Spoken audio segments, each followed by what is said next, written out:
कुछ हुआ यूं कि इनकी जो यात्रा थी जिसमें ये पाकिस्तान गई, उससे पहले मतलब पाकिस्तान जब ये गई उससे पहले इन्होंने वीडियो डाला कि ये जो इंडिया में हाई कमीशन है वहां पर जाकर आई हैं। पाकिस्तान का हाई कमीशन जो इंडिया में है ये वहां की यात्रा करके आई हैं।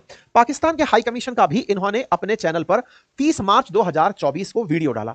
इस वीडियो में ये पाकिस्तान के हाई कमीशन में जाते हुए इफ्तार पार्टी ज्वाइन करती हैं। इफ्तार पार्टी में जो व्यक्ति इन्हें वेलकम करता है, ये व्यक्ति जो आपको यहां दिखाई दे रहा है, ये व्यक्ति दानिश के नाम से रिकॉग्नाइज किया गया है। ये दानिश नाम का व्यक्ति हाई कमीशन ऑफ पाकिस्तान में कार्य करने वाला एक कर्मचारी है। इस दानिश ने इनका वेलकम किया और वेलकम करके इन्हें अपने परिवार के सदस्यों से मिलाया। साथ ही साथ इस इफ्तार पार्टी के माध्यम से भारत में पाकिस्तानियों की एक अच्छी इमेज प्रस्तुत करने का प्रयास किया।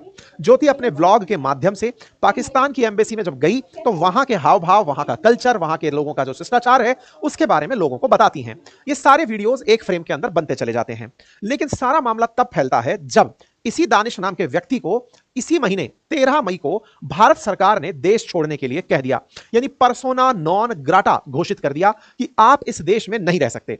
पर्सोना नॉन ग्राटा जिस व्यक्ति के लिए दिया गया, दानिश के लिए, उसके लिए बाकायदा मीडिया सेंटर में न्यूज चली। 13 मई को इस व्यक्ति को भारत से पाकिस्तान भेज दिया गया। जैसा कि आप सभी जानते हो कि भारत में पाकिस्तान का हाई कमीशन होता है और भारत का हाई कमीशन पाकिस्तान में होता है। ये हाई कमीशन बनाए क्यों जाते हैं?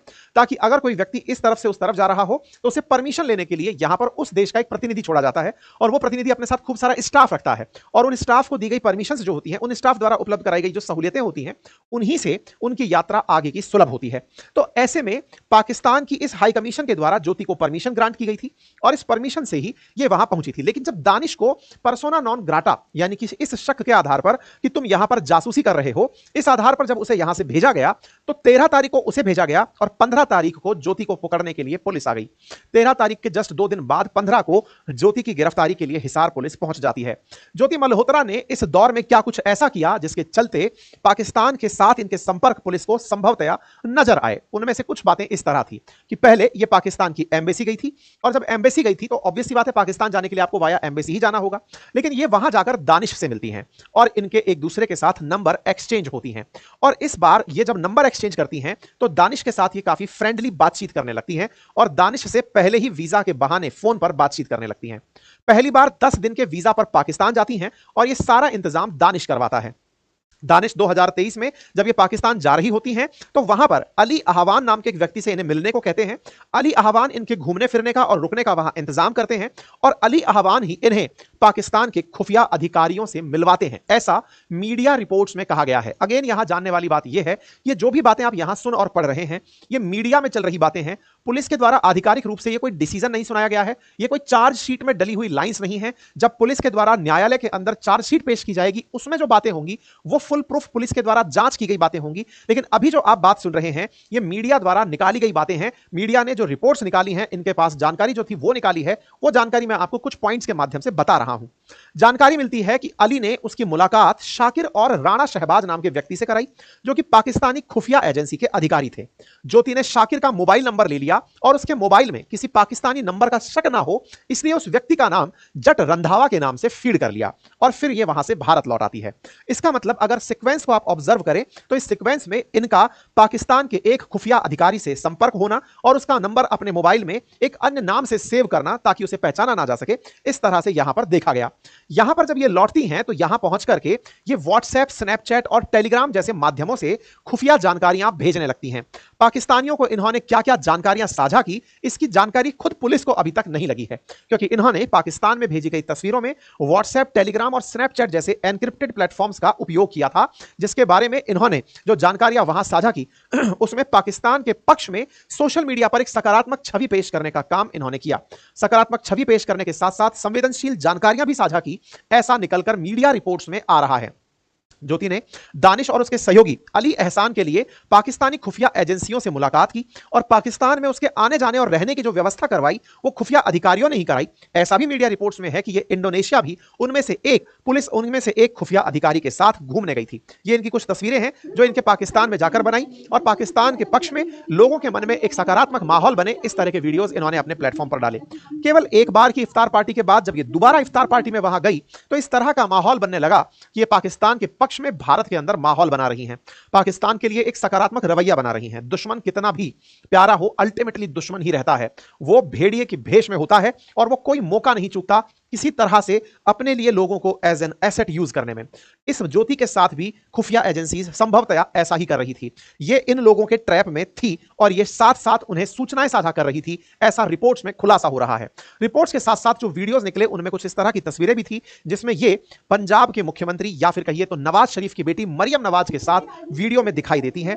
ये जब पाकिस्तान जाती हैं तो गुरुद्वारा में इन्हें मरियम नवाज दिखाई देती हैं और मरियम नवाज से ये भारत के लिए एक संदेश लेकर आती हैं और उस संदेश में ये अपने द्वारा जो जानकारियां इकट्ठी करती हैं उसमें यह अपील होती है कि पाकिस्तान सरकार भारत से सिखों को गुरुद्वारा दर्शन के लिए और हिंदुओं को मंदिर दर्शन के लिए बुला रही है। पाकिस्तान की एक सॉफ्ट इमेज पेश करने का प्रयास होता है। वो पाकिस्तान जो एक इस्लामिक कंट्री है, जो अपने देश के लिए ही इस्लाम को अपना धर्म मानता है, जहां पर रिलीजियस माइनॉरिटीज के साथ परसिक्यूशंस होते हैं, उस देश में ये वहां पर सकारात्मक माहौल बना रही होती हैं। जिस देश के अंदर हिंदुइज्म मात्र 2.17% हो और सिखिज्म परसेंटेज में 1 से भी कम परसेंटेज में हो, मरियम नवाज के माध्यम से इमेज प्रेषित करती हैं कि पाकिस्तान बड़ा ही सहिष्णु राज्य है, सहिष्णु देश है। इसके साथ साथ सुरक्षा एजेंसीज को और जिन चीजों पर डाउट हुआ वो भी मैं आप लोगों को बताता हूं।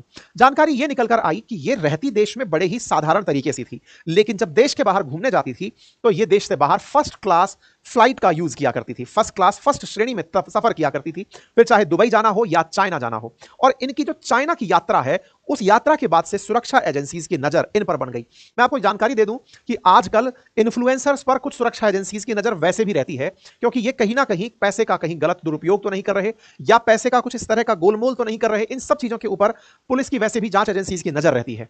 ऐसे में जब ये चीन जाती हैं तो ये रडार पर आती हैं कि जो साधारण रूप से रहने वाली लड़की है वो फर्स्ट क्लास में सफर कर रही है, चीन में जाकर ज्वेलरी शॉप के अंदर शॉपिंग कर रही है, लग्जरी गाड़ियों में घूम रही है, आफ्टर ऑल इसका खर्च उठा कौन रहा है। इस तरह के प्रश्नों से एक लंबी फहरिस्त निकल कर आती है जिसमें जानकारी पहुंचती है कि ये 2 बार नहीं 3 बार पाकिस्तान चली गई हैं। पाकिस्तान उच्चायोग में भी इनकी जानकारी है, आईएसआई के एजेंट्स के साथ इनके संपर्क हैं।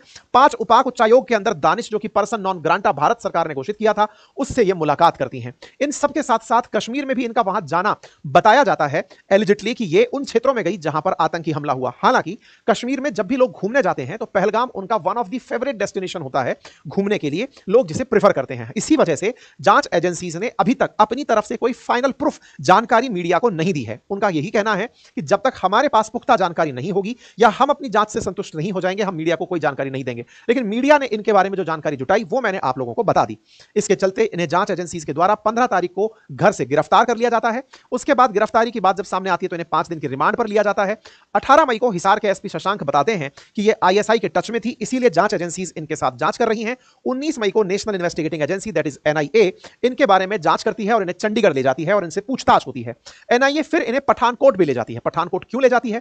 क्योंकि पठानकोट की इन्होंने वीडियोस अपने ग्रुप पर यानी कि यूट्यूब पर नहीं डाली थी, लेकिन एक अन्य सहेली के अकाउंट पर तस्वीरें दिखी थी जहां पर यह ट्रैक दिखा कि इन्होंने कुछ संवेदनशील तस्वीरें ली हैं और वो तस्वीरें इन्होंने पाकिस्तान को संभवतः भेजी हो सकती हैं। इसलिए जांच एजेंसीज इन्हें पठानकोट भी लेकर जाती हैं। इनके ऊपर आधिकारिक गोपनीयता अधिनियम की धारा 3, 4, 5 के तहत मामला दर्ज किया गया है और आर्थिक क्राइम शाखा हिसार भी इन पर जांच कर रही है। एक और इनके बारे में जानकारी जुटकर आई और वो ये थी कि जिस समय ऑपरेशन सिंदूर चल रहा था उस समय पर पाकिस्तान के हाई कमीशन के साथ पास में कोई व्यक्ति केक ले जाता हुआ दिखाई दिया था। ये उस समय है जब पहलगाम घटना हुई थी ऑपरेशन सिंदूर से जस्ट पहले। उसी व्यक्ति के साथ इसकी एक तस्वीर भी वायरल होती है, संभवतः ये हाई कमीशन ऑफिस की है और उस व्यक्ति के साथ इनकी जो तस्वीर है इससे ये पता चलता है कि ये भारत में as a Pakistan sympathiser video बना रही थी। इनका वीडियो बनाने का अट्रैक्शन था या पाकिस्तान के द्वारा इनको ट्रैप में फंसाया गया था, ये तो जांच एजेंसी जब अपनी जांच पूरी कर लेंगी तभी पता चलेगा। लेकिन फिलहाल के लिए इनके अकाउंट्स में दुबई के ट्रांजैक्शंस की जांच हो रही है। साथ में यह जांच हो रही है कि इन्होंने ऑपरेशन सिंदूर के दौरान जो चैटिंग की थी वो इन्होंने डिलीट क्यों की है। साथ ही साथ इन्होंने गोल्डन टेंपल और टूरिस्ट स्पॉट के जो वीडियोस भेजे थे वो वीडियोस पाकिस्तान में किसे भेजे थे। इन्होंने अपनी एक डायरी में यह लिखा कि इन्हें पाकिस्तान में बहुत प्यार मिला। इस डायरी की तस्वीरें भी सोशल मीडिया पर वायरल हो रही हैं। हालांकि पुलिस ने अभी इस बारे में कोई भी अपनी तरफ से बयान नहीं दिया है। इनके पिता से जब पूछताछ की गई तो उन्होंने कहा उन्हें कुछ नहीं पता है, वो इसकी वीडियो नहीं देखते हैं। हिसार की तरफ से जो हिसार के जो एसपी हैं उनका बयान आता है और उस बयान में वो कहते हैं कि भ्रामक खबरों से बचना चाहिए। मीडिया अपने लेवल पर जो जानकारी या कुछ अफवाहें सोशल मीडिया पर फैल रही हैं उनसे बचना चाहिए। पुलिस का कहना सही भी है, क्योंकि पुलिस के द्वारा अगर कोई भी जानकारी दी जाएगी तो वो जानकारी चार्जशीट में दी जाने लायक होगी, कोर्ट में जब उन्हें पेश किया जाएगा उस लायक स्थिति होगी। ऐसे में पुलिस ने अपनी तरफ से कहा कि उनके पास कोई पुख्ता जानकारी होगी तब वो उसे साझा करेंगे। ये पूरा मसला था जो कि जुड़ा हुआ था ज्योति मल्होत्रा से। अब सवाल जुड़ता है कि ज्योति मल्होत्रा सही या गलत। साथियों, यहां पर केवल एक संदेश निकल कर आता है, और वो संदेश निकल कर आता है उन सभी लोगों के लिए जो देश में हैं और देश के लिए काम करना चाहते हैं। साथियों, पाकिस्तान कितना भी अच्छा क्यों ना हो, रहेगा दुश्मन ही। जिस देश ने हमारे देश को तोड़कर अपनी नींव रखी हो, जिस देश ने हमसे अलग होने के लिए मास में लोगों का कत्लेआम किया हो, ऐसे देश के प्रति हमारे देश में कभी भी सद्भाव नहीं हो सकता। हां, यह सही है कि राजनेताओं के द्वारा समय समय पर सद्भाव के प्रयास किए गए हैं, क्योंकि वे मास लीडर्स होते हैं। उनकी ड्यूटी है कि वो दो देशों को किस तरह से आगे ले जाते हुए देखना चाहते हैं। जिन यूट्यूबर्स ने इस तरह के काम किए हैं उनकी अगर नियति साफ थी तो वो जांच में साफ होकर आ जाएगा। अगर उनकी नियति में दोष था तो उन्हें इस बात से बचना चाहिए कि भारत जैसे देश में पाकिस्तान के प्रति सिंपैथी ये किसी सपने में भी नहीं आ सकती। उन्हें इस तरह की चीजों से बचना चाहिए। पाकिस्तानियों के प्रति जो सद्भाव की स्थिति है वो बहुत से लोगों को हो सकता है कि वो कंटेंट क्रिएटर अपनी पूरी जागरूकता के साथ वीडियो बना रहा हो कि मैं तो सही हूं, लेकिन उनके बताए गए हाव भाव से प्रभावित होकर अगर कोई पक्ष प्रभावित हो और पाकिस्तान के लिए एक स्लीपर सेल के रूप में या एजेंट के रूप में काम करना शुरू करे तो यह एक चिंता का विषय हो सकता है। आवश्यकता है हमारे सभी कंटेंट क्रिएटर साथियों के लिए भी कि दुनिया में 193 देश हैं और बहुत सारा कंटेंट बिखरा पड़ा है। आप तमाम जानकारी को अपनी बेहतरीन प्रस्तुति के साथ दें तो लोगों को निश्चित ही नॉलेज प्राप्त होगा। पाकिस्तान या हमारे दुश्मन मुल्कों की तारीफ करके आप किसी भी तरह से भारत को खतरे में ना डालें, यह आपकी पहली प्राथमिकता होनी चाहिए।